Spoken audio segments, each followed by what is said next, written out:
Uma vez a gente foi tocar, o cara fazia assim. Isso acontece muito. A gente tocou com muito baterista japonês, por exemplo, em Nova York, que saía no meio da música, saía um baterista, entrava outro por trás. A gente tem vários vídeos assim. Music is um voyage. Vamos fazer Antônio Carlos Jobim, A Felicidade? A felicidade, aquela loucura lá? Não, é simples, não tem loucura. Não vamos fazer loucura, tá? Cantar, tocar.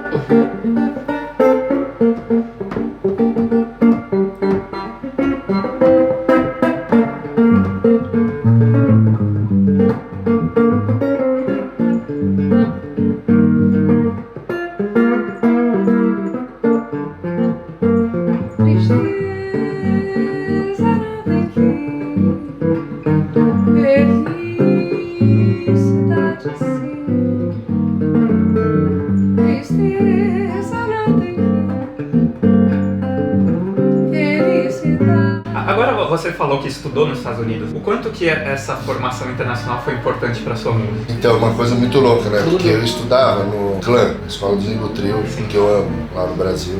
Considero meus grandes professores mesmo o Luiz Chaves, Hamilton Godard, né? Pianista e baixista do Zingo Trio. Os músicos, porque o Barsotti é baterista, os bateristas são os caras que gostam de andar com os músicos, né? Só pra...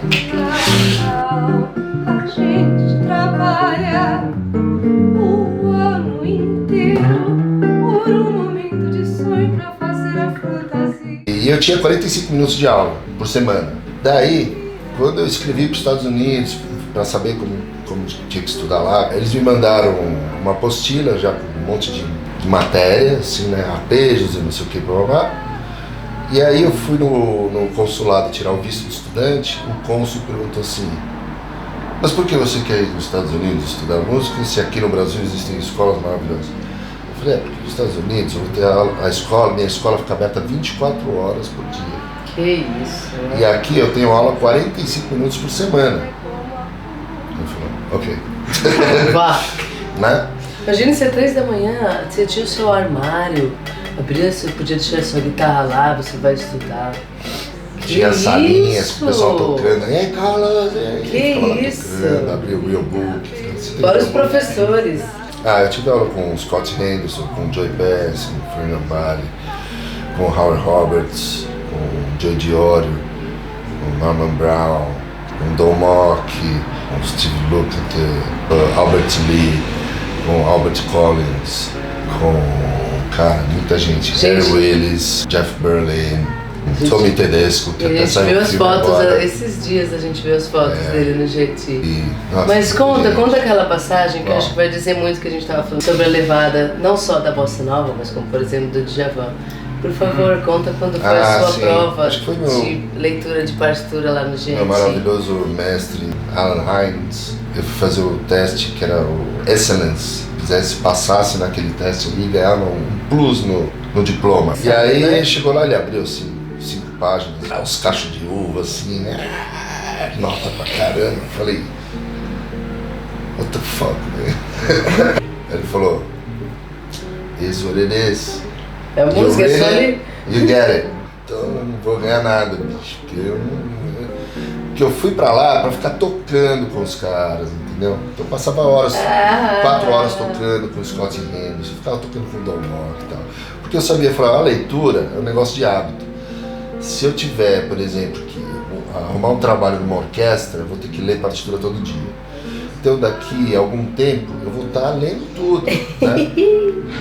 Mas aí eu cheguei na prova e falei, cara, eu não vim aqui pra fazer isso, então pra mim tudo bem, não importa esse plus aí no diploma. Aí ele falou, mas você tem que ler uma boa parte aqui também, né? Putz, tô ferrado, cara. Aí ele falou, tá, você sabe a levada do Samurai, do Djavan? Eu falei, sei. Daí ele, então espera aí. Aí ele abriu a porta, saiu da sala, fechou a porta e saiu correndo. Aí eu um gravador assim. Falou, você grava pra mim? Eu falei, grava, assim, tá gravando? Tá. O Djavan é rei onde a gente passa, viu? É mais do soberano Tom Jobim em todo lugar. O Djavan é rei. Aí, não é isso. Essa parte, mão direita, como é que você faz? Aí mais devagar. Aí, peraí, quanto eu vou tirar dessa prova aí? Sabe, um clima bom, assim, sabe, um humor, tipo, cara, isso não importa, entendeu? O que importa é que a gente tá vivendo aqui. Eu errei um negócio que era para escrever um acorde lá, uma prova, o cara falou, você vai ter que fazer uma recuperação. Falei, caramba, eu fiquei de recuperação, que massa, né, cara, em escrever acordes na pauta. Aí fui fazer a prova com Howard Roberts, que era um guitarrista que eu adorava. Assim. Gente, eu vou ficar de recuperação sempre. Aí eu cheguei lá, Howard Roberts com aqueles óculos assim, grande de americano, assim, óculos, ele tava sempre de óculos escuros, os alunos tiravam um barato dele. Howard, você fumou alguma coisa hoje? Daí ele, não. Por que você tá de óculos escuros na classe? Because I like it. Aí cheguei lá assim, daí I see, you miss a note, a chord. Você pode tocar o acorde Ré com sétima nota?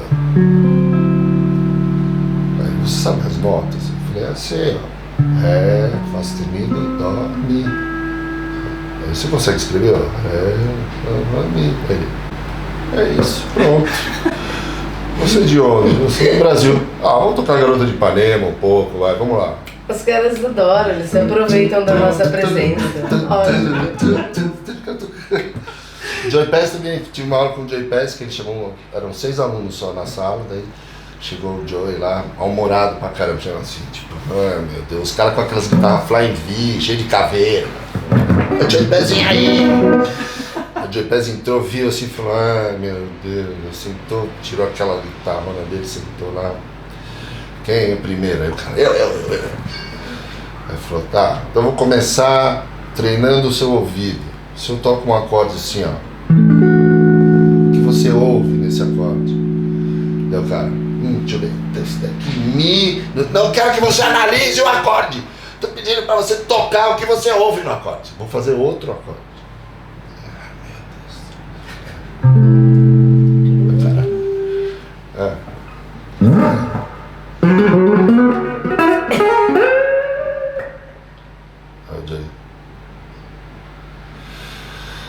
Isso aqui não é música, isso não é música, pelo amor de Deus. É outro. Falei, posso tentar, Joe? Posso tentar? Vai, tenta aí. Daí ele, o que você ouve? Toca esse acorde. Aí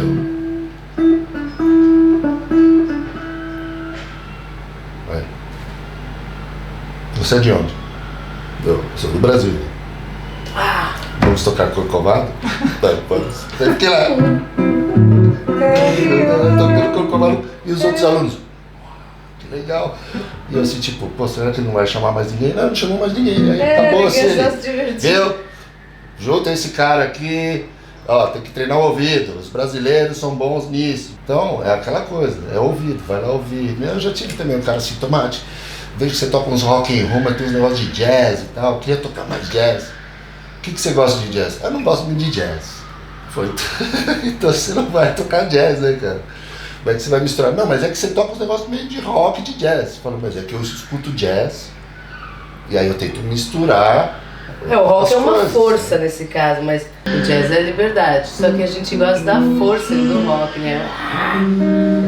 Que nem isso. Eu tava te falando, né, que acho que quase 20 anos atrás eu assisti um workshop seu na ULM, quando eu tava pensando em ser músico. E eu lembro de você contando alguma dessas histórias do GIT, e que você falava que alguns músicos, alguns professores, eles botavam uma flanela na mão pra não mostrar os segredos. Acontecia. Né? Acontecia isso no Sanja, e daí a gente ficava lá e às vezes o cara ia tocar assim, aí começava a tocar os negócios assim, e a gente, cadê esse cara? Aí ele pega ali aquele, tem um guardanapo vermelho ali. Daí o cara tava assim tocando, daí ele pegava assim. Já deixamos ali pra isso. Esquecemos de usar nas primeiras já tava ali assim e tal, o cara tava ali assim, e a gente babando assim. Essa música dele. Então assim. Porque aqui não vai dar muito pra fazer, né? É, te juro. A gente, mostra aí. Não. Durava assim, né? É engraçadão, cara. E essa coisa, né, que a gente vai estudar sempre. E você também, na Michelle, estava falando, aliás, quando eu cheguei aqui, você estudando e falando que tem a sua professora com as suas pistas, né? Sim. E como isso é uma coisa, não tem fim, né? Estou sempre me aquecendo. Quem me vê hoje cantando, hoje eu estou começando a cantar bonito, estou começando a entender o papel da minha melodia e tal. Mas demorou. Eu estudei muito. E você continuou com a sua professora? Sim, o que eu estava falando é que eu tenho 18 anos, aula com a minha professora, que é a Magali Mussi, que é maravilhosa, não canso de dizer a ela. A última vez que fui ver ela, levei até flores, porque ela mudou a minha vida.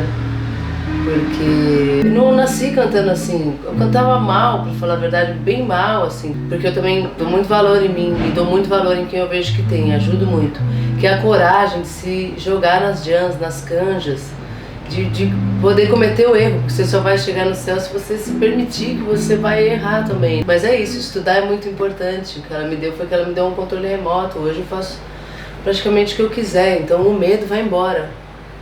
O medo vai embora, porque além de você ter que saber dominar e saber a música, você tem que usar tudo isso para você se expressar. Então isso já pode causar medo em muitas pessoas. As pessoas têm vergonha de se colocar. O que vai sair, né? E é isso, estudem, porque quando você vai subir no palco, sim, você sabe, eu já sei o que eu vou fazer, eu sei que eu estou aquecida, que está tudo bem. O medo ele vai um pouco embora quando você está aquecido, estudado, com a música. Não adianta ficar com você, não fique com você, fique com a música. A música é a coisa mais importante, mais do que eu, mais do que o guitarrista, do que a guitarra dele. A gente tem que respeitar a música. Que nem o mar, senão o mar não engole, né? Claro, se você não respeita o mar, é a mesma coisa a música. Você tem que ficar. A música é a coisa mais importante. A gente está ali se beneficiando, né, dessa coisa maravilhosa. E tem essa coisa de, às vezes a gente fala assim, né?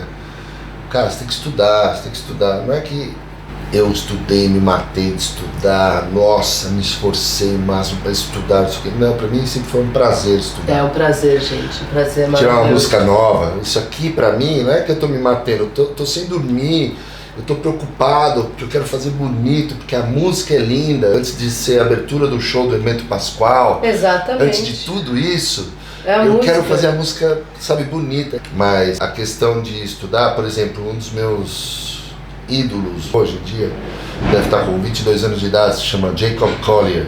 Ele cresceu num porão lá na Inglaterra, os pais dele fizeram um estúdio para ele ficar lá. Os pais, de brincar, o pai é maestro, de música. A mãe é violinista e tal, eles fizeram um estúdio lá, um quarto, e que ele gostava de ir lá. Então a mãe passava aspirador, falava, Jacob, que nota é essa? Ele, lá? Vamos lá, descer ele lá no piano. Ele já tinha um monte de instrumento desde pequeno. Puxa, quase, é um ré, mas como é, mãe? Como é que pode ser?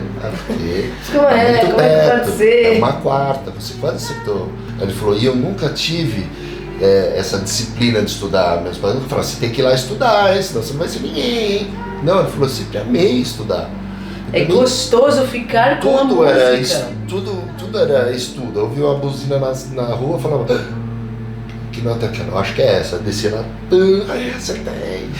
Ele falou assim, aí eu ouvia tal música, aquilo me deixava feliz. E aí eu comecei a analisar, falei, por que essa música me deixa feliz e aquela música me deixa triste? Deixa eu ver quais são os acordes. Ele falou, e agora, com toda essa bagagem, eu posso fazer minhas composições do jeito que eu quero e transmitir minhas emoções através da música e tal. O que eu sinto é que as pessoas que tocam bem, que cantam bem, são as pessoas que amam a música, elas ficam o tempo inteiro com a música. E aquele cara que, não consigo, acho que ele está muito ligado nele. Estou muito ligado, talvez aqui, não ficou com a música. Inimigo, né? Para mim foi um grande inimigo, então eu ajudo muito meus alunos, alunas, quem quiser conversar comigo, porque eu tive esse problema, não é nada feio admitir. Eu só melhorei porque eu percebi e admiti esse problema, eu estava muito na minha cabeça, ideias, as ameba, né? Isso em qualquer profissão, na vida, todo mundo tem. E eu não estava com a música, entendeu? Mas ficar com a música. Vendo a história da música, você vê que Rachmaninoff achava que a música dele não chegava aos pés de um outro compositor, então ele falou, eu não componho mais agora. A felicidade do pobre parece a grande ilusão do carnaval. A gente trabalha o ano inteiro